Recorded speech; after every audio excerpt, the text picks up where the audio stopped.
It's supper time with Meat and Potatoes, a podcast by Embrace, where your journey is our journey. Assalamu alaikum wa rahmatullahi wa barakatuh, everyone. Thank you for joining us again for another wonderful episode of Meat and Potatoes. Today, we are joined with a wonderful guest, but alongside, let's go a roundabout and introduce everyone. First off, let's introduce again Brother Abdul Rashid from New York City. Brother Abdul Rashid, assalamu alaikum. Assalamu alaikum wa rahmatullahi wa barakatuh. Great to be here again for night. Good dinner meal, I hope. Great. Thank you for joining us. And then myself, Brother Daniel from Lancaster, Pennsylvania. And today we are joined by Imam Sa'eed Purcell from Irving, Texas. Brother Imam, assalamu alaikum wa rahmatullahi wa barakatuh. Welcome. Wa alaikum salam wa rahmatullahi wa barakatuhu. Welcome, everybody. I'm so glad to join this dinner date as we were discussing just a minute ago. MashaAllah. And we're so appreciative of you joining us today. A little bit of background about Imam Sa'eed is that, so he's been a revert for the past 30 plus years. He's been teaching Islamic studies for over 25 years. He currently has 2 degrees in Islamic studies, multiple ijaza in various texts, including hadith and aqidah, etc., etc. He currently serves as an imam in some capacity for the past 25 years and is the current imam and outreach coordinator for the Islamic Center of Irving. And some finer notes too. So he's a congressional award recipient. He is a published poet, a former music producer, a columnist, and a radio personality as well. He's of British and German heritage. He's married, 3 kids of his own, and many stepchildren, and last but not least, a bona fide nerd and tea enthusiast. So, mashallah, great personality to have join us here for today. And considering him being a revert, in not only just in particular, but also with his studies and applications regarding Islam, with the upcoming month of Ramadan, inshallah, this is a great time for us to have the discussion in regards about Ramadan prep. What are we doing in particular that to prepare ourselves for this upcoming month, because it's going to arrive whether we are prepared for it or not. But what can we, even in the last moments when we still have that opportunity, or have those sorts of reflections as we're going into this upcoming month of Ramadan, what can we do to be best and prepared and make the best out of this upcoming month that is coming? Now, of course, there's a lot to share, and there's always plenty of advice to be had, but sometimes that comes from those who have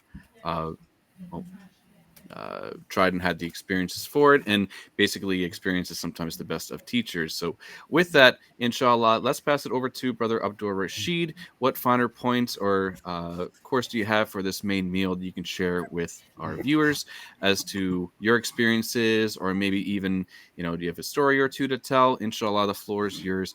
Please share what you have, Brother Abdul Rashid. Make it good, man. I'm hungry. Bismillah. I'll try my best. Assalamu alaikum wa rahmatullahi wa barakatuh. So my thing is to keep it simple, because I've been the Muslim who's burned myself out trying to do everything. Quran reading, prayer at night, prepping your meals, going to iftars, and it can be overwhelming, especially for the new Muslims. So I try to remind myself and remind them to keep it simple. You don't have to do everything all at once, and it can become overwhelming because you want to make it to the masjid for iftar. You want to pray, and it's a long month, and you're fasting at that. So it's like so keep it simple. So for me this year, my plan is to actually keep it simple. I just want to learn a few extra du'as that I don't already know, and hopefully master them in Arabic, and learn a couple more surahs that I don't already know in Arabic, and make it to the masjid as often as I can. I've already started my routine of going in the morning, so my morning's locked in. It's just going to be getting it in at night, and my masjid, they want to do 11 rakats for the Taraweeh, so alhamdulillah, it's not that strenuous, but it can be after a long day of work. And you also want to make sure you save time for your family. I know I find that sometimes hard, especially since my family isn't Muslim, so we're not celebrating together. So I have to make sure I keep my ties with them and keep, doing family things with them and not abandon them for the month. So it's a juggling act and it's hard sometimes, but I feel I hope that this year I can keep it simple, and I'll be able to make time for all the things I need and want to do, inshallah.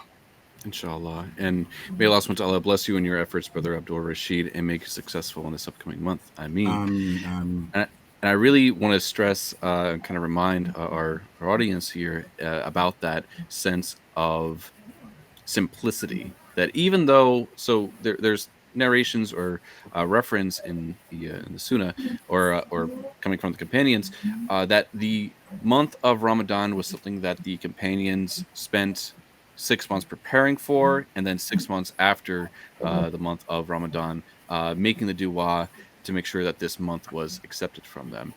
So although it is supposed to be this pinnacle moment and this high point of moment where we should be striving for, in the same reality, it's in my personal reference and opinion, is that as not necessarily to make up for the past year of where we may have been cutting back on, or where we may not have reached a certain level that we want to, but this is that time in which we're able to use these opportunities, use this blessed month, use the fact that the shayateen are chained up as an opportunity to reach that level that we want to be at, so that we can maintain it, so that we can see ourselves grow and improve and not, fall back for the upcoming year.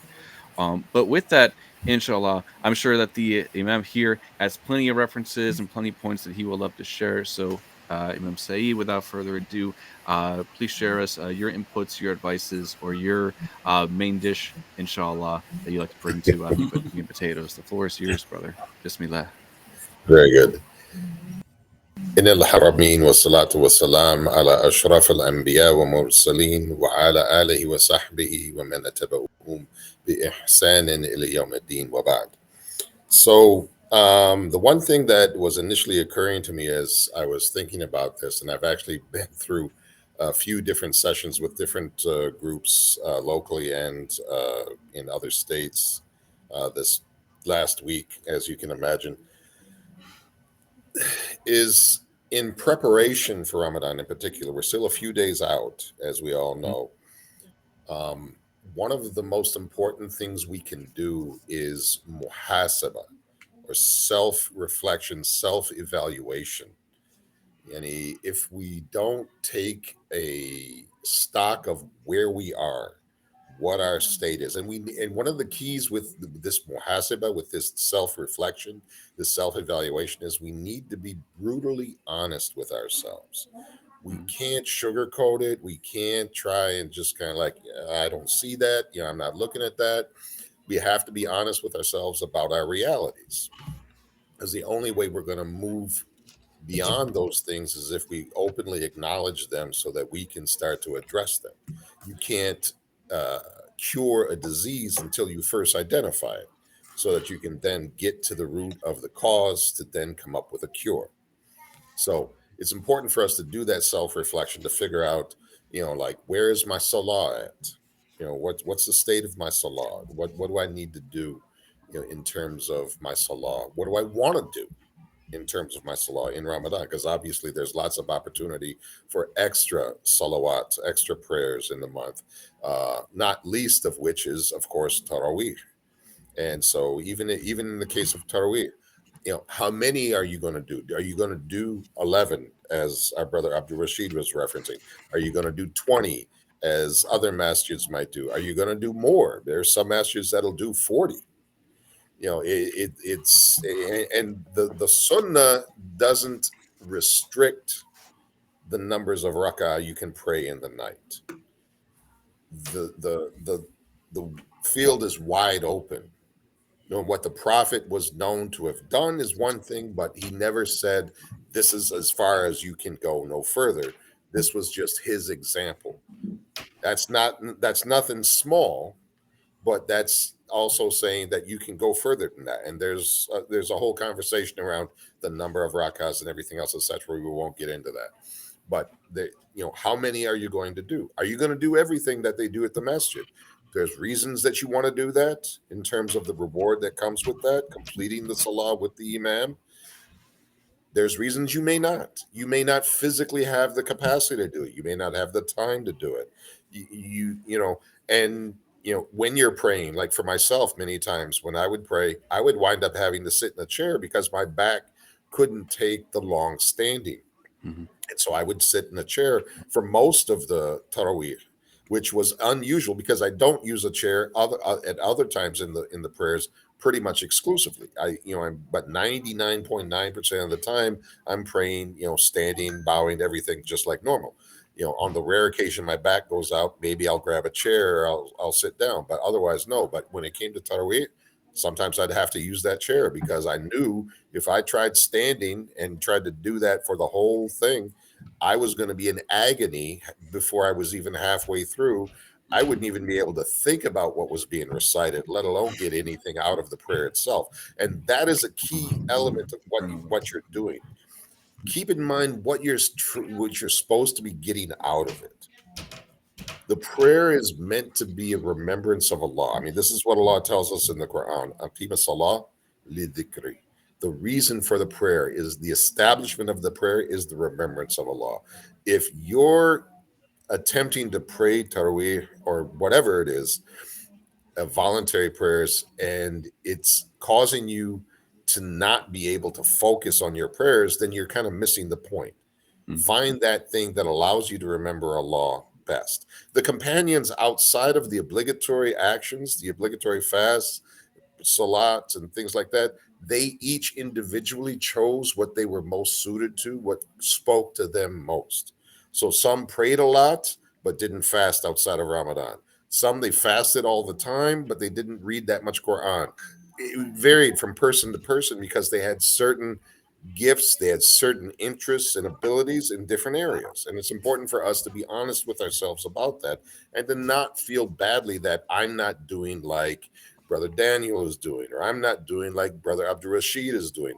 Their realities and my reality are not necessarily going to be the same thing. So we need to be able to be honest with ourselves and not feel ashamed about that. It's like with track and field. And I'm sorry I have to use this analogy because I was a track guy. I was 4 years in track, captain of the team, and then came back and coached for 3 years after that. Track and field in particular is a unique sport in the sense that your really only competition for the most part is yourself. Track and field especially, you're competing against your previous best performance or what's your best performance that day could be. That's what your goal is. And then same thing when you're dealing with worship. Your competition isn't with the guy next to you, isn't with the imam, it isn't with Sheikh Fulan, Ibn Fulan, it isn't with any of these people. Your competition is with yourself. What is your personal best? What is your best in that moment? And that you strive according to your capacity in that moment. It's not going to be the same day to day. We probably all have experienced those mornings we wake up and we're like, we know this is going to be a hard day. And, that cup of coffee ain't doing it. It takes 2, maybe 3 before we're finally up and moving. But it takes a minute. So, we need to be honest with ourselves about those kind of things so that we can go into this month and like Abdul Rashid was referring to, planning things out, making some sort of a plan, having some sort of an idea of what you're going to do, but don't plan based on ideals, on perfectionism. Plan on realities. Plan for the real contingencies that you might be dealing with. Build up slowly throughout the month. If you've not been doing these things outside of this time, you're not going to go from no Taraweeh to 20. That's going to be really hard, especially to keep it up. And that's the key. And actually, I'll end on that so I don't wind up taking more time than I should. The last point I want to make about that is that point about being consistent with it. Whatever you plan, whatever you decide to do, beyond obviously the obligation, which is the fast itself from dawn until sunset, from food and drink and intimate relations between spouses, Whatever you do beyond that, pick what you can do consistently. This is the advice of the Prophet sallallahu alaihi wasallam, that the most beloved deed to Allah is the one that is done adwama, consistently, constantly, wa in qal, even if it is small, even if it is few. So that's the thing. Whatever you decide to do, make it something you feel confident, reasonably confident that you can do from start to finish. If a juz every day isn't realistic, don't feel compelled to finish the Quran in the month. That's not a requirement. Yes, there's an encouragement, but it's not a requirement. Whatever engagement with the Quran you can do consistently and you can take the benefit from. It's not meant to just be a ritual that you do with any impact, without any significance. It's meant to give something back to you. So if you only read, say, a surah or something like that, but then you read it with tafsir, and maybe you even discuss it amongst you and your friends or you and your family, whatever, that little bit, where however small it might be, if you can keep that up throughout the month, that's going to pay huge dividends. Huge. Wallahu ta'ala a'lam. Mashallah. Just like a on Imam. Mashallah. Focusing back on your main points, consistency and honesty is something that, yes, we absolutely need to focus on. I tell you that it is to be to be honest, really hard to come to comment after such a prime cut of solid advice that sometimes we do absolutely need to hear, because I think we all want to have those. We all want to be extremely successful during the month of Ramadan. We wait all year for it, and we want to make the best out of it. But that time does come that, that burnout, that Ramadan burnout, is a possibility and is a reality. And I'm sure, Imam, you've probably seen that more than enough times for you to count or to reference or to be. Absolutely. Well, and I think it's important, especially as converts, that there can be a tendency for us, especially in the early years, to want to try and mimic and adopt the habits or the culturalisms around us. Mm-hmm. And that can be dangerous, because that's not being honest with ourselves. It's that, they grew up with that. That's something that is like practically in their bones. For us, it's completely alien, completely new, many cases. And it's not being honest with ourselves. So, like, is that practical for us in terms of our reality? And will we get the most benefit? That's the thing that we got to keep in mind, is that it's not about forms. It's about realities. And so, beyond the mandatory component of the fast itself, the other things that we're doing should be those things we can take the most benefit out of, the areas where we find the most, the better word, bang for our buck. Absolutely. The most payoff.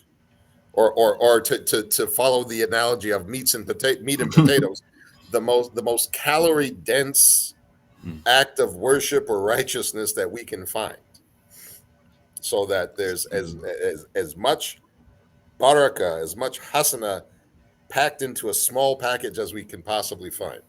Mm-hmm.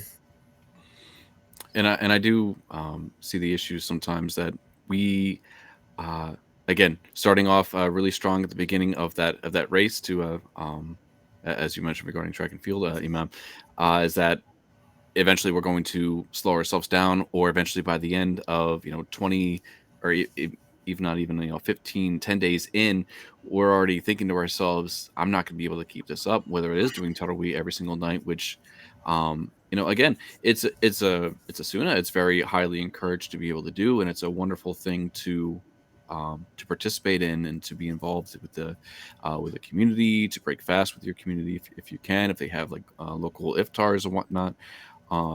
But at the point of things, again, as you mentioned, we need to be realistic about things. I think generally one thing we can all do, or at least my personal reflection, is to see, each of us have that one book that has been gathering dust on our shelf, or it's been, hidden away, tucked away as a PDF, and we're like, I'm gonna read that book. I'm gonna get to that book.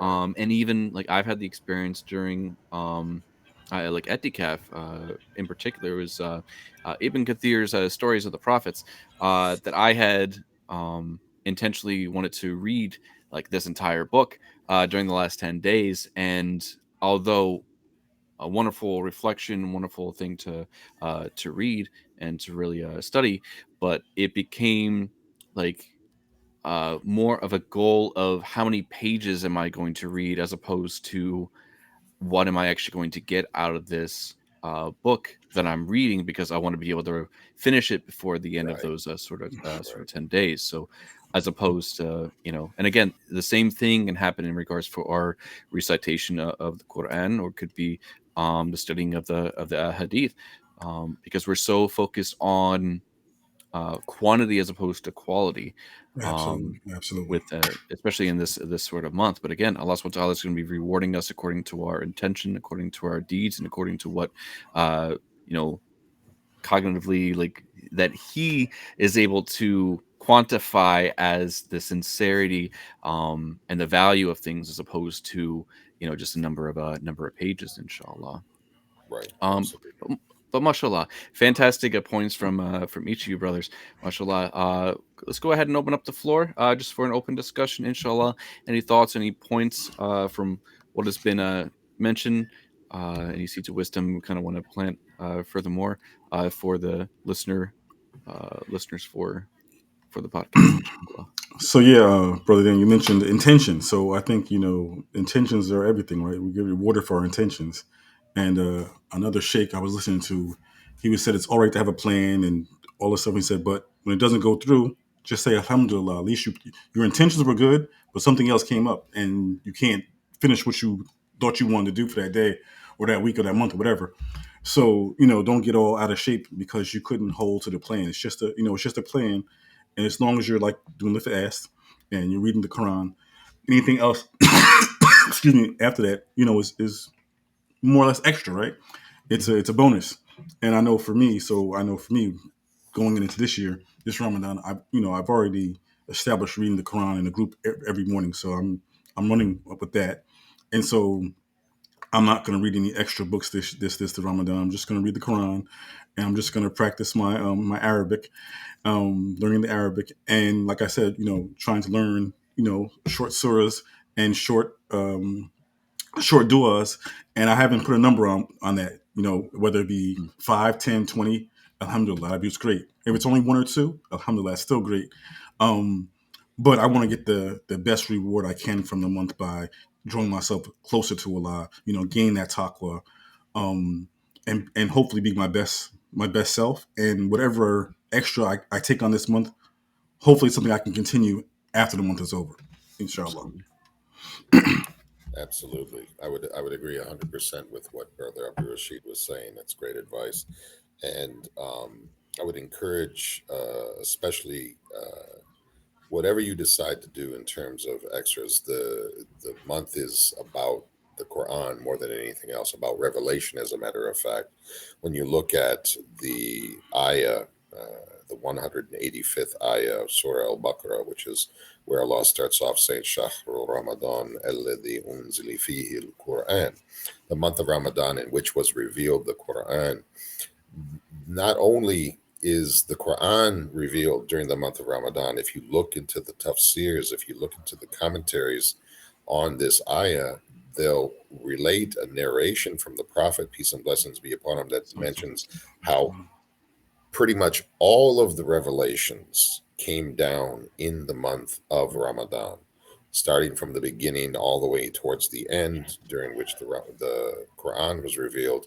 And again, it's important to understand that the revelation is of two types. Is one, it came down from Beit al-Izza or from the Lawth al-Mahfuz to the lowest heavens, and then the initial revelation also took place on the night of power. So it has a dual meaning when you talk about the time when it was revealed.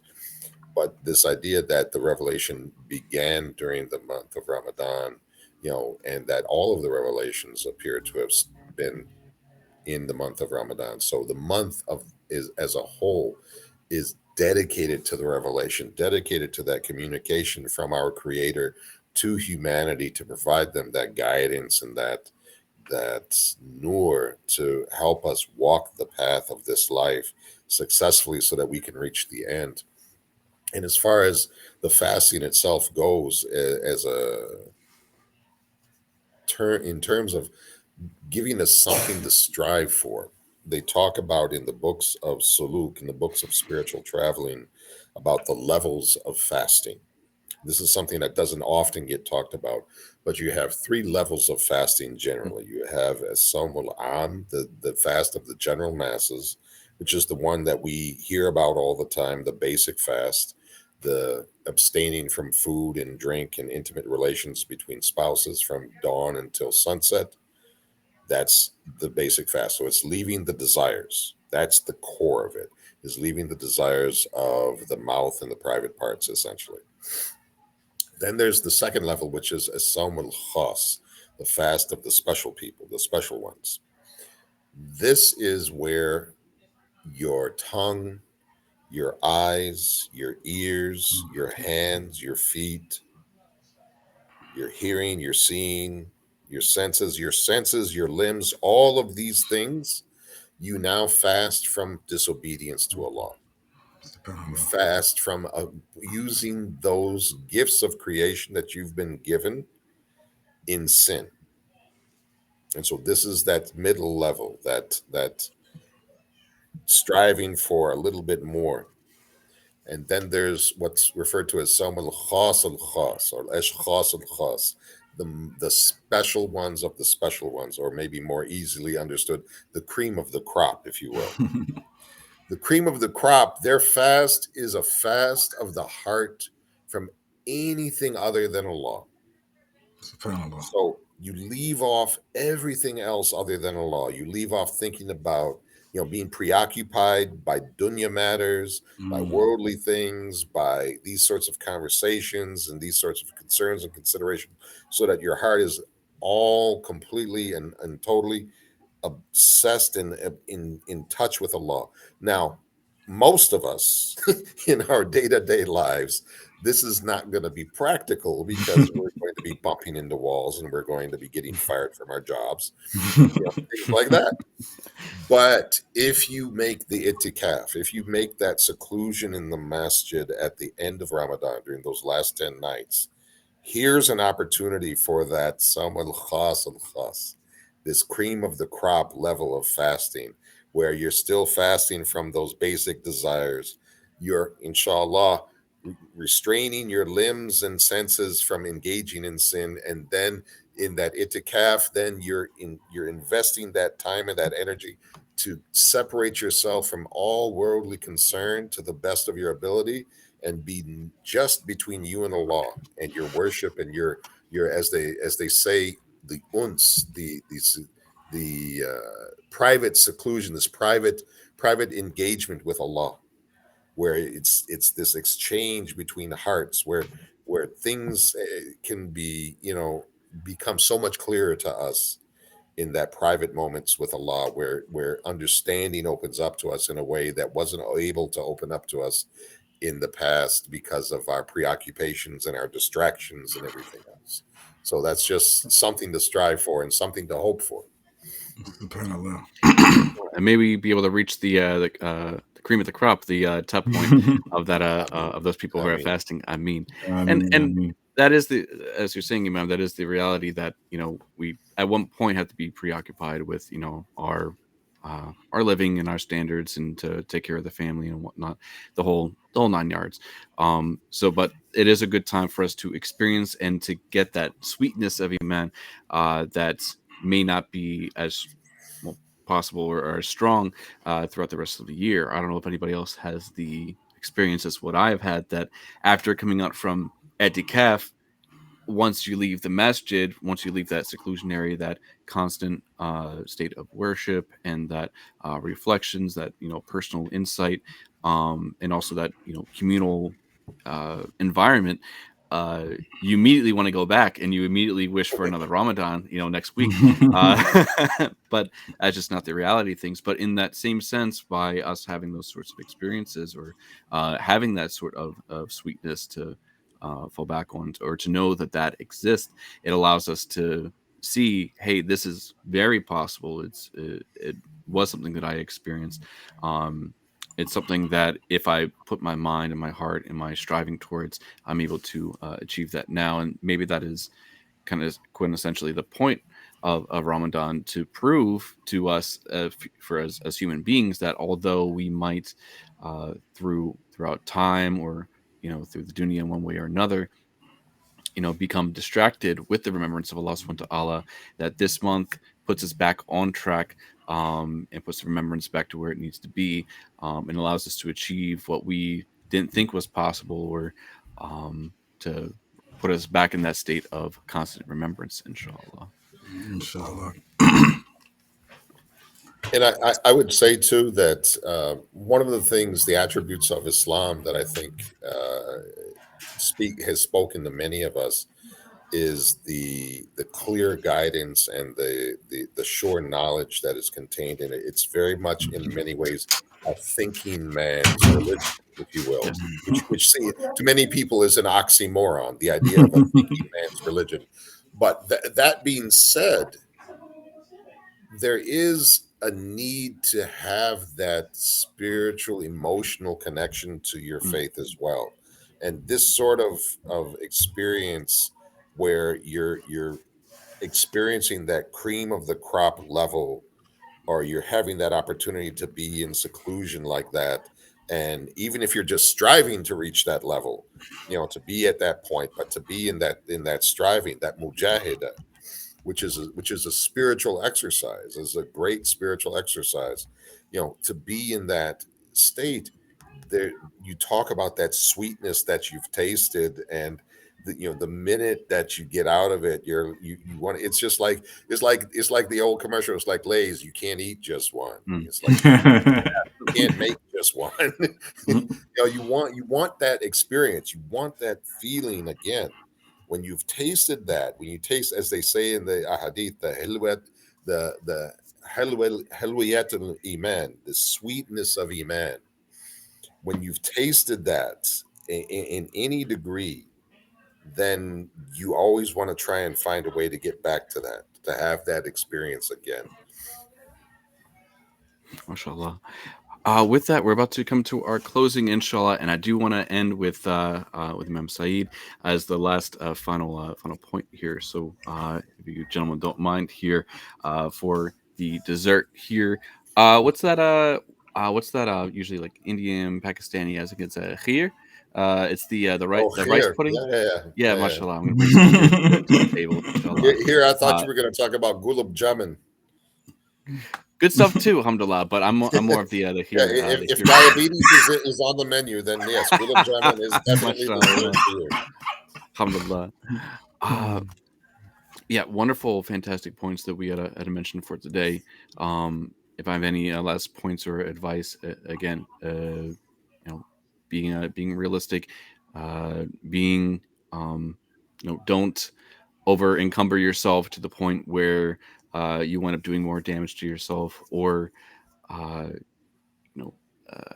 have good expectations for yourself, but also don't strain yourself to the point where it's going to, by the end of Ramadan, have that Ramadan burnout, and then that post Ramadan regret, thinking I could have done so much more had I been a little bit more patient with ourselves. And inshallah, I think that's sometimes what we do need to be.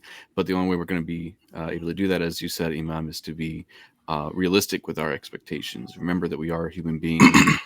A lot of us have families. A lot of us have full-time jobs. But it's not also to say that we shouldn't take every advantage that is possible if they open up for us, as Allah subhanahu wa ta'ala will open up those doors for us, to try to make the best and the most out of this upcoming blessed month. May Allah subhanahu wa ta'ala make us of the successful in this month. Ameen. Ameen.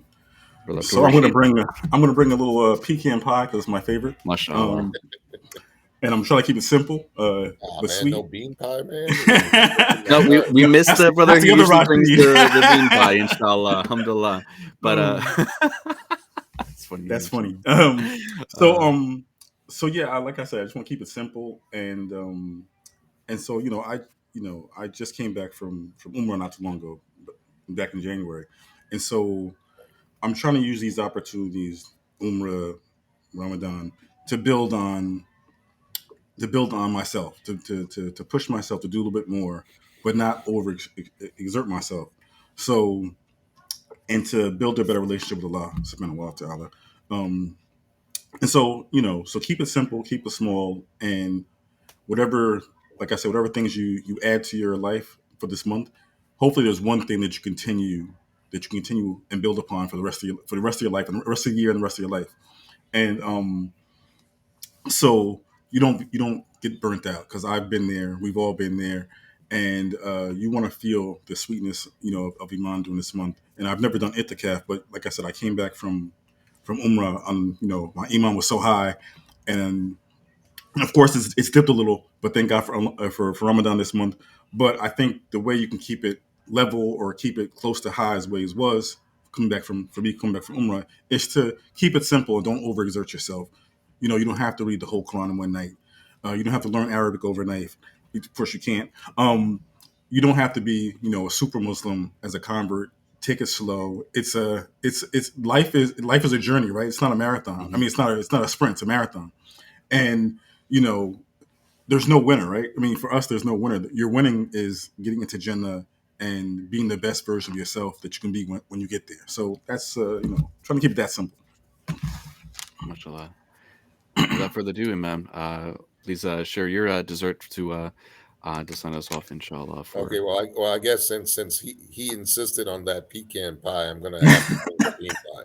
Inshallah. You never go without the bean pie. And it's got to be Chicago bean pie. There ain't no other bean pie. Mashallah. Wait, is there something? True. There's something I'm missing out here, because I've only had Texas bean pie. Oh yeah. All right. We have to take care of that. But he made a very good point, and I have to probably file a copyright claimant against him for the marathon versus sprinting comment. That's one I use all the time with converts down here. But the thing I wanted to just close with as a reminder is, I mean, everything else that's been said so far by all of the brothers, mashallah, has been very real, very, very, lived experience, very, very much dedicated to wanting to see everyone succeed. I guess if I had to give one last piece of closing advice, is just take each day as it comes. Mm-hmm. Start with that suhoor. Do that fast and follow the example that the Sahabiyat shared with us when they talked about how they started fasting in the time of the Prophet and how they dealt with their children. The children fasted when they fasted, and they would make toys for them, stuffed animals. And when the children began to cry because they were feeling pangs of hunger, they would give them the toys to play with until it was time to break the fast. So distract yourself. When it starts to feel a little too much, distract yourself.